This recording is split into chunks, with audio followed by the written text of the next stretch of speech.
Boa noite, queridos irmãos. Agradecendo pelo momento que nos unimos em nome de Jesus para ouvir os seus ensinamentos. Vamos procurando abrir as nossas mentes, os nossos corações, pedindo as bênçãos da equipe espiritual encarregada desse trabalho, para que possamos, ao ouvir os ensinamentos de Jesus, conseguir compreender e ter forças, coragem para seguir os seus ensinamentos, sabendo que estamos sempre acompanhados com os mensageiros de Deus a nos ajudar, a nos amparar. E assim vamos ao nosso Evangelho da noite de hoje. Boa noite.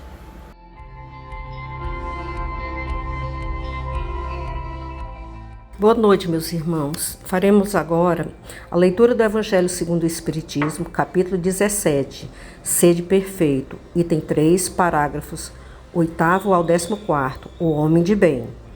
Respeita nos outros todas as convicções sinceras e não lança o anátema àqueles que não pensam como ele. Em todas as circunstâncias, a caridade é o seu guia.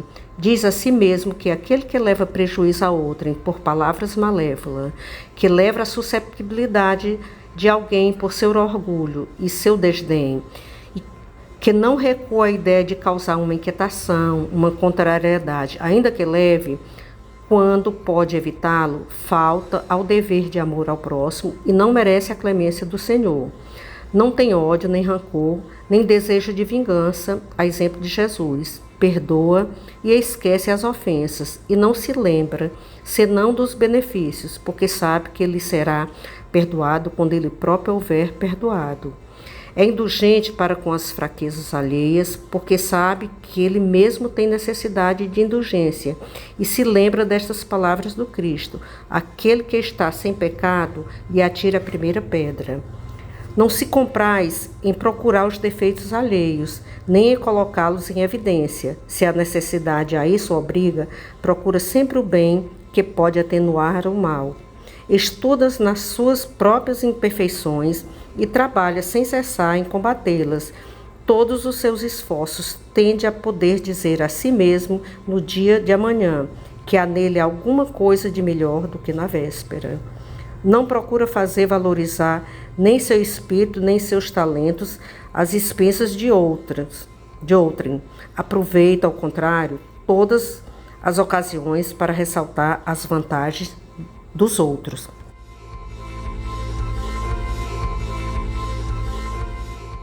Caríssimos irmãos, percebamos que o Evangelho de hoje nos remete como deve ser a conduta de um homem de bem. E em síntese, podemos entender que o homem de bem, ele não sente ódio, nem rancor, nem desejos de vingança, porque o amor é sempre presente na sua essência.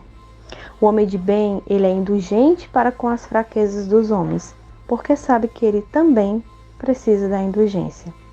E quando ele percebe defeitos alheios, não se compraz, e sim sente compaixão, porque sabe quanta dificuldade eles trazem. Ele procura conhecer-se a si próprio, nas qualidades em desenvolvimento e nas imperfeições que dificultam a sua progressão. Ele tenta não valorizar-se à custa dos outros com suas conquistas intelectuais e morais, em comparações desestimulantes. O progresso espiritual acontece em fases desiguais, em ritmos e aprofundamentos diferentes. Não só entre pessoas, mas também como numa mesma pessoa em cada existência. O homem de bem procura compreender os objetivos divinos em relação à sua pessoa, nos talentos que lhe proporciona, esforçando-se para o bem empregá-los, não havendo, pois, razão para envaidecer-se, mas sim razão para agir com responsabilidade no uso daquilo que possui. Ele usa, mas não abusa dos bens materiais que possui, porque compreende que a sua responsabilidade é nesse empréstimo divino. O homem de bem, quando em posição de comando, trata todos com bondade e benevolência, e quando subordinado, compreende os deveres de sua posição. Como vemos, caros irmãos, a regra básica de viver um homem de bem é fazer aos outros exatamente o que deseja para si, e o que exige a abolição do orgulho e do egoísmo, o que impedem os homens de se sentirem iguais a todos como filhos de Deus. O Espiritismo vem então esclarecendo que a vida é eterna, que todos os espíritos são criados da mesma forma, que todos têm as mesmas potencialidades e as mesmas oportunidades em desenvolverem-se em sucessivas reencarnações, e que todos têm o mesmo destino. Na dependência do livre-arbítrio e da vontade de cada um, demonstra que somos todos iguais, com os mesmos direitos e os mesmos deveres, não havendo, portanto, motivo para egoísmo e orgulho, os dois maiores obstáculos da paz e da felicidade dos homens na terra. Caros irmãos, esforcemo-nos, pois, para sermos todos pessoas de bem, que buscam o melhor para nós e para os demais, considerando sempre a imortalidade do espírito.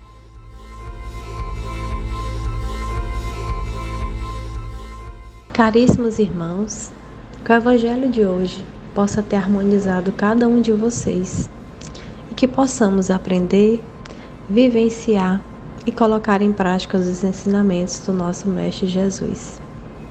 Pedimos então que a espiritualidade amiga aqui presente possa fluidificar essa água para que possamos tomá-la e curar todas as nossas enfermidades físicas, morais e espirituais.